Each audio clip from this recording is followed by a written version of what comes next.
So this is a Hubbard squash.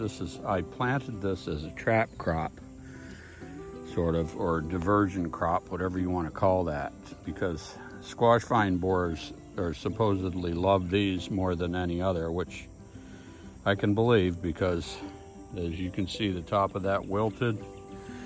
I've been checking these for eggs every day. Those leaves down there are wilted. And then when you look down here at the bottom of the stalk,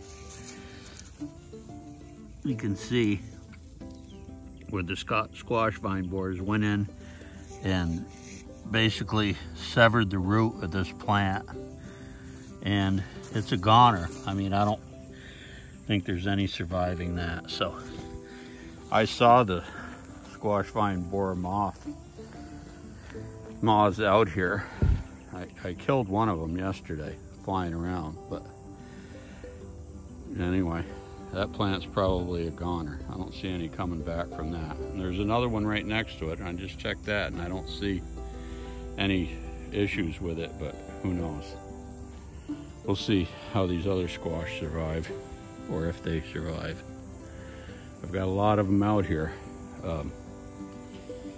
so I'll just kind of show you around here a little bit. Those three plants over there, 1, 2, 3, those are a bush cucumber plant, and they're doing a lot better than I thought they would in the heat. These two plants here are called Burgess buttercup squash, and I don't know if they'll get attacked by the squash vine borers or not. That's to be seen. And of course the sweet potatoes are taking over the world. This plant here is already to the top of the trellis. This is a butternut squash. You can see the female flowers there. I've got female flowers on these things, but I don't have any male flowers that have opened yet, so I can't see how they could possibly be getting pollinated. Anyway, we'll be keeping an eye on these. I'm getting chewed up by mosquitoes out here. I gotta get back inside. Anyway, and this is a bush. These four plants are a bush version of butternut squash. And over there in the corner, that's another blue Hubbard squash. And there's another butternut there, and that's a Burgess buttercup there too. So I have those climbing a trellis that I put in there. So we'll see if we, if the squash vine borers defeat me again. So hopefully not.